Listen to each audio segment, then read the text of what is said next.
In a world where over 3 billion people play online games, it is no surprise that the video game industry has a market revenue of $196 billion. With about 214 Americans indulging in online gaming, around 48% prefer FPS games, also known as first-person shooters, one of the top genres in online gaming. But in 2022, is the FPS industry out of ideas, and will the FPS genre fizzle out because of it?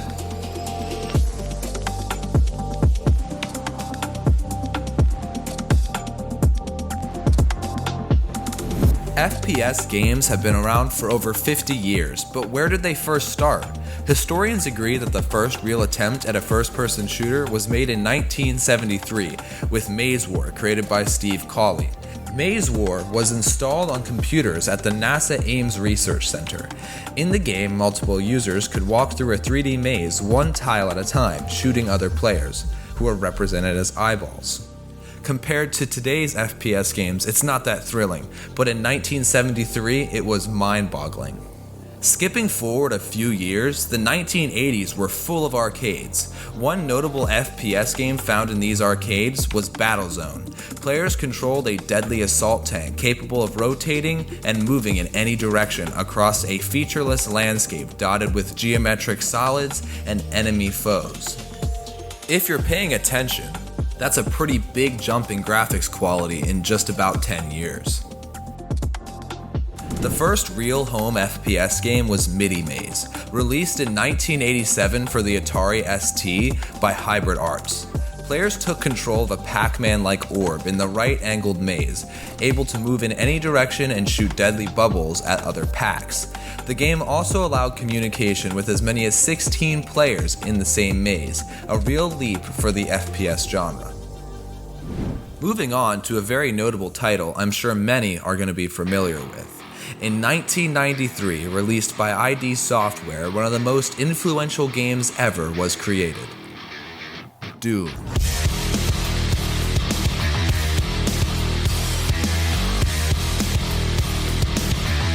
Doom was a huge leap for the FPS genre in graphics, multiplayer, and violence. In Doom, developers could now bitmap textures onto 3D objects, have floors at varying altitudes, and light different areas at different levels of illumination, resulting in a big step up in graphics. Doom also was the first video game ever to achieve large-scale competitive multiplayer games called Deathmatch. Despite all of Doom's accomplishments, there were critics, claiming it was far too violent, starting the video games causing violence debate, which is finally only calming down now in 2022, with most dismissing any causation. Doom will forever be one of the most influential games to ever exist, and with it started the first big waves of shooters following its release. From this point on in the video, we're going to be focusing on competitive multiplayer FPS games as opposed to single-player games. In 1996, Quake was released. Quake is the successor to Doom, and with it, it brought big innovation. Quake had a monster of a game engine with real-time 3D rendering and physics that brought all new movement potential to FPS games. Quake introduced movement like bunny hopping, strafe jumping, and rocket jumping, introducing the idea of a quote-unquote movement shooter.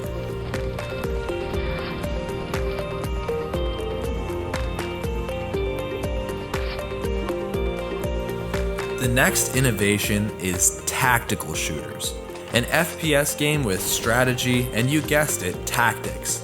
This slow, thought-out style of gameplay was a huge contrast to the fast-paced nature of other games like Quake. The first notable tactical FPS was Counter-Strike, released in 1999 as a mod. It was one of the first FPS not to have a respawn, and meant it was even more important to play strategically and get the most value out of your life. This meant using teamwork and taking your time. This won't be the last time you hear of Counter-Strike this video. It's 2001 and Halo Combat Evolved was just released on the Xbox. One of the notable innovations that this game brought about was regenerating health. Halo went on to become a very well-beloved franchise on Microsoft platforms. Much of the 2000s were dominated by Halo and Call of Duty, with notable releases like Call of Duty 4, Modern Warfare, and Halo 3.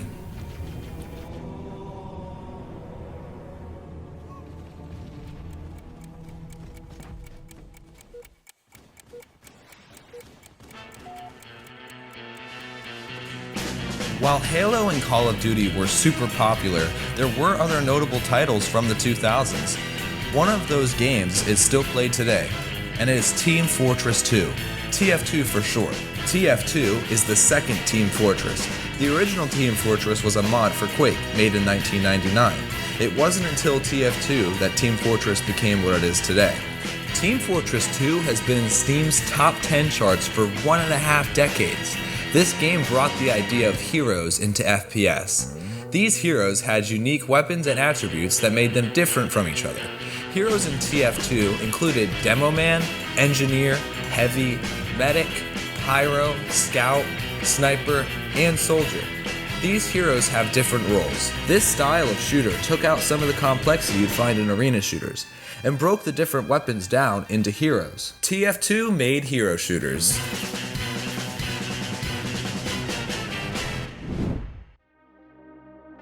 Welcome to the modern era of FPS, covering games from 2010 to present day.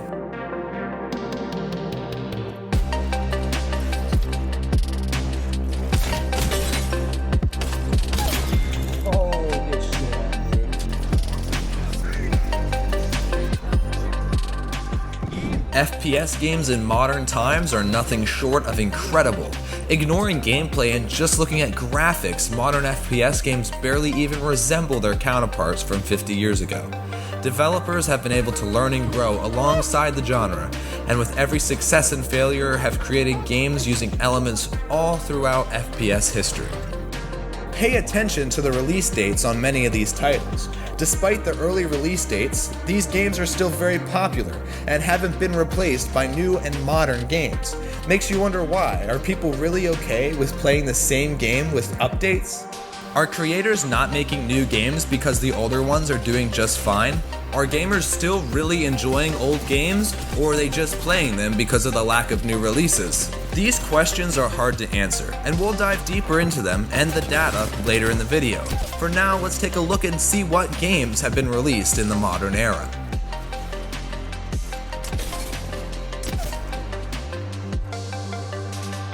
Bomb has been planted. Now let's get started with our first game on the list, Counter-Strike Global Offensive, aka CSGO. CSGO was released in 2012 and is the fourth game in the Counter-Strike series. The game still receives regular updates and reached a peak concurrent player base of 1.3 million on Steam. On almost any given day, CSGO still receives an average of 750,000 players. The first Counter-Strike was released in 1999, and 3 games were released in the 13 years before CSGO. Though this game was released 10 years ago, there has not been a new Counter-Strike game since then.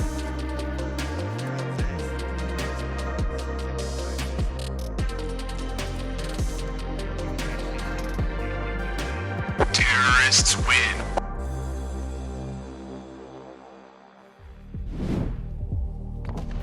Next up is Rust.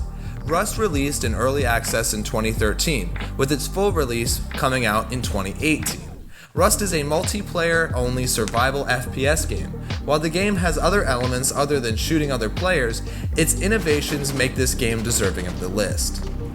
Rust has about 80,000 current players and reached a peak of 245,000 in January of 2021, despite being released 4 years prior.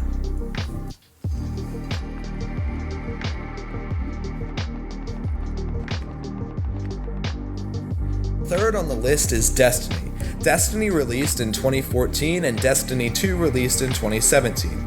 Destiny was one of the first games to release as a service model. This model means making a game free to play and making money with in-game merchandise.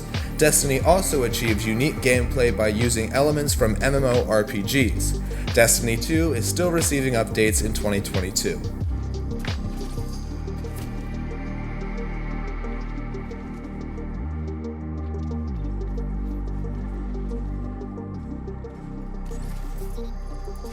Fourth on the list is Tom Clancy's Rainbow Six Siege. Rainbow Six Siege is a tactical shooter with a realistic, destructible environment. Rainbow Six Siege is also a hero shooter with a diverse range of playable operators. Rainbow Six Siege is regularly releasing new seasons and new operators and maps. Rainbow Six Siege is released in 2014, and in March of 2021, Rainbow Six Siege hit its peak concurrent players of 199,000.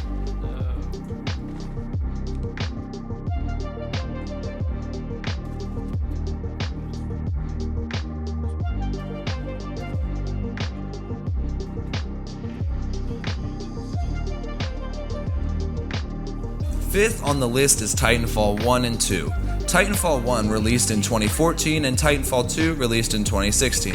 While Titanfall 1 was popular, it was Titanfall 2 that really made the title what it is today. Titanfall 2 took fun and interesting movement mechanics and brought them back to the spotlight. One of the notable movement mechanics of the game was wall running. Titanfall gives you the option to play as a mech or the pilot controlling it. While I have been ignoring single player up until this point, Titanfall has one of my absolutely favorite campaigns, and it definitely attributed to Titanfall's success. Titanfall 2 is no longer receiving updates, and received its last update in 2017. Despite this, Titanfall reached a top concurrent player count on Steam just under 17,000 as recent as 2020.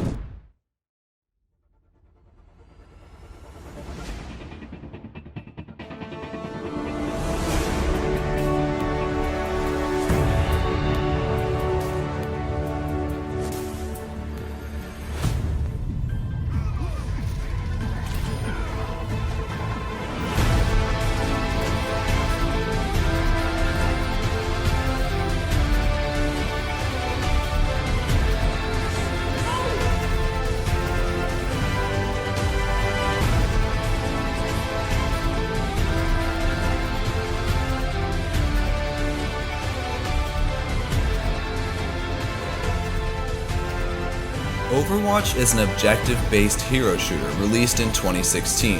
Overwatch was huge on release and became an instant classic. The game was highly innovative in the hero shooter space, and all the characters felt unique and powerful. The game required teamwork, and every player had an impact. Overwatch 1 received updates for many years up until the release of the sequel, Overwatch 2, which released this year in 2022. With Overwatch 2's release, Overwatch 1 was shut down. Overwatch 2 made small gameplay changes and acted like a fresh start to Overwatch 1, which was having issues with balancing. Overwatch 2 is also free to play, a marketing strategy that becomes more popular through the years. Overwatch 2 has an average concurrent player base of 20,550,000 players. A pretty staggering number.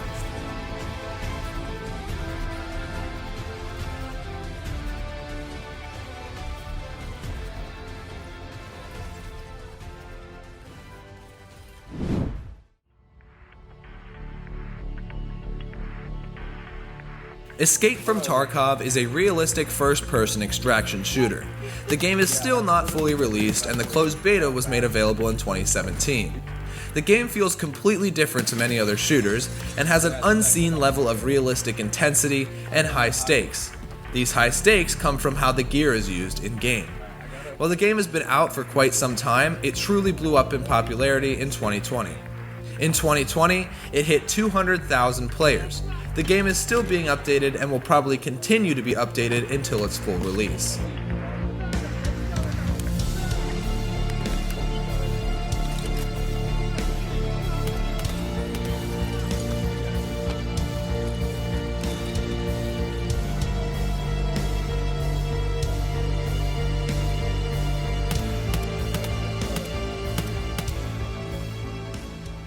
Next on the list is PUBG, also known as PlayerUnknown Battlegrounds.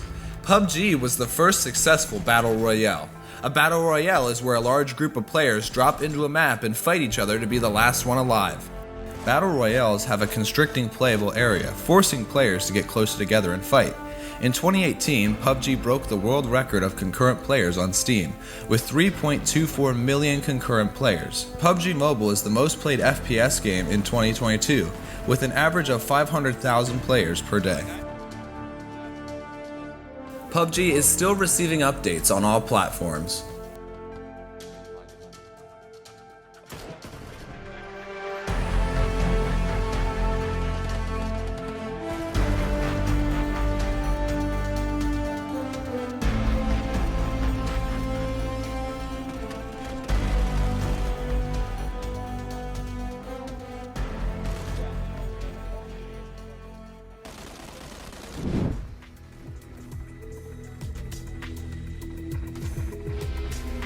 The next game on our list isn't technically a first-person shooter, it's actually a third-person shooter. However, because of its massive impact on the genre of first-person shooters, it's still included in this list. Next on our list of modern games is Fortnite. Fortnite released as a free-to-play game in 2017. Fortnite is a battle royale just like PUBG. Fortnite received 10 million plays in just the first 2 weeks. Fortnite also introduced the idea of building to the shooter genre, and was met with great success. Fortnite sees about 4 million concurrent players, and still receives updates. Fortnite is a massive game.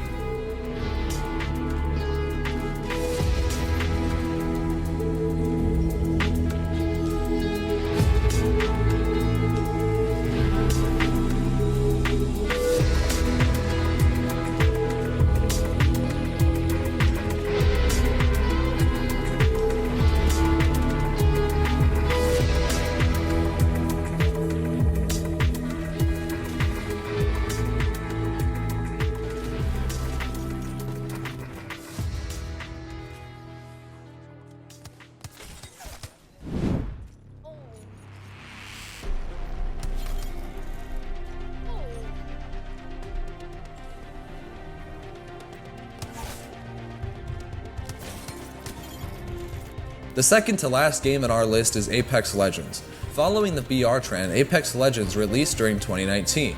Apex added elements from hero shooters into the battle royale genre.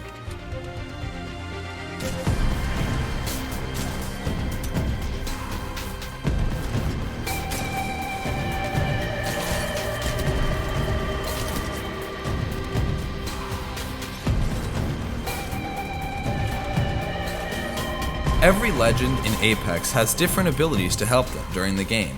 Apex also took some of the fun movement abilities from Titanfall and added them to the game. Apex is personally one of my favorite shooters for this reason. The movement is super fun. Apex achieved a peak concurrent players of 510,000 in 2022. Apex still receives updates with new maps and new legends.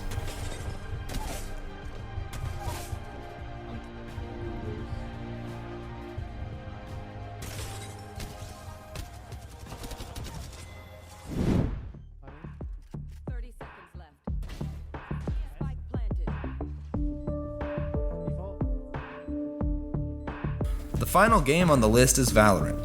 Valorant is a first-person tactical shooter released in 2020. Valorant is heavily inspired by Counter-Strike and is almost an exact replica of CSGO. One of the major changes between Valorant and CSGO is Valorant is also a hero shooter. You can play as different agents with different abilities to help in-game. Valorant also has about 500,000 concurrent players across all platforms. Valorant still receives updates and new agents regularly.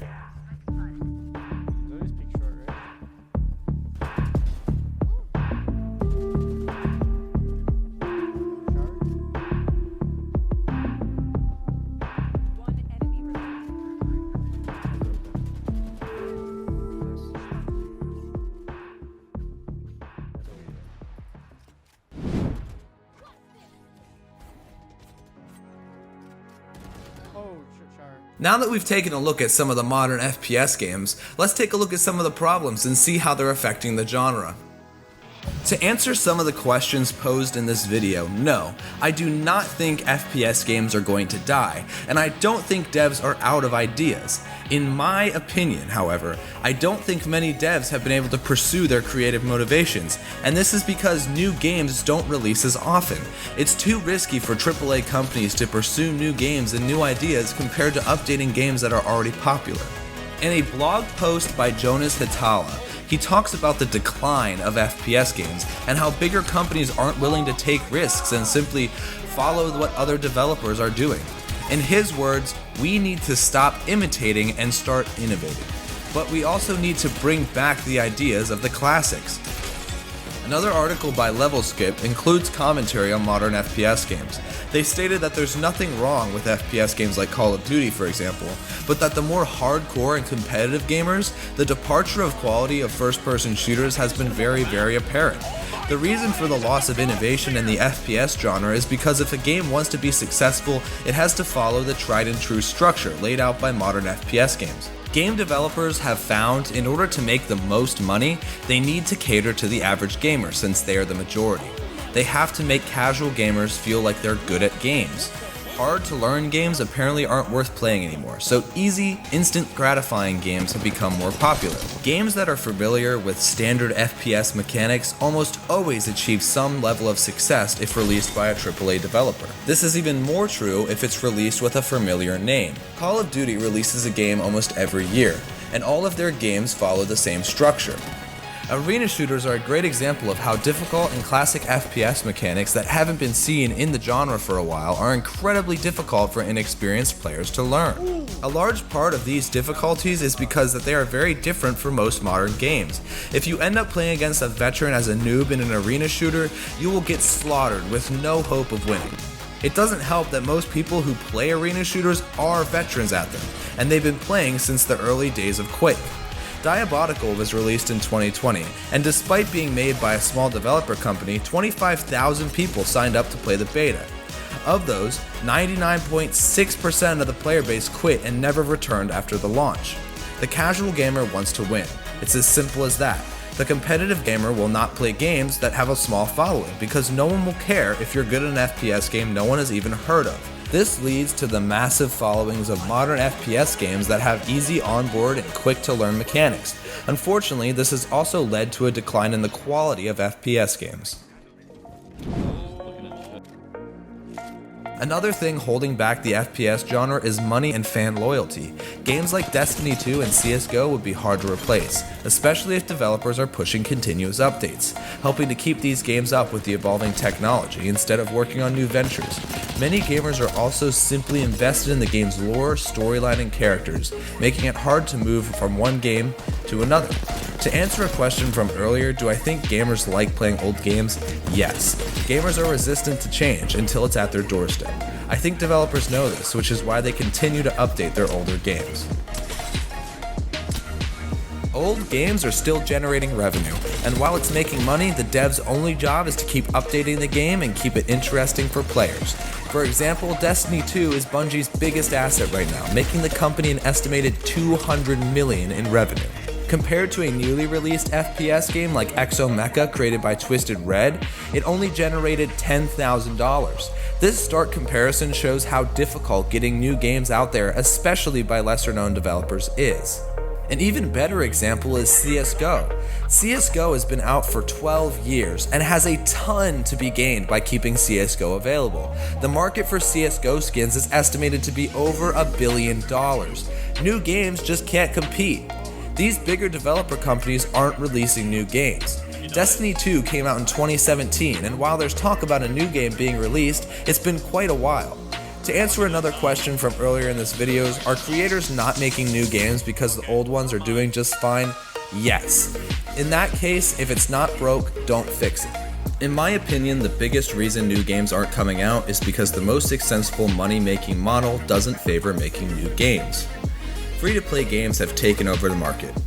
Of the games we've talked about, CSGO, Destiny 2, Overwatch 2, PUBG, Fortnite, Apex Legends, and Valorant all use a free-to-play format.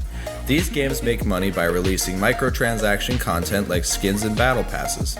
This model prioritizes making new content and decentivizes making new games because they cost money to make and don't have guaranteed returns. The old money-making model for games incentivized the making of new games because the money that was made directly off of the sale of the game, not extra content or cosmetics.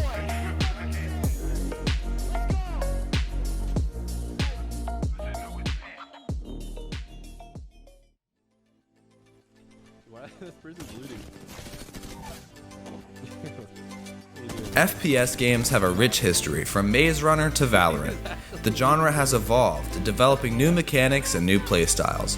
I love the FPS genre, and would hate to see it fall into a repetitive and stagnant state. As consumers, there's not much we can do about this. The best thing we can do is spread awareness about the current FPS trends and encourage developers through our words to innovate.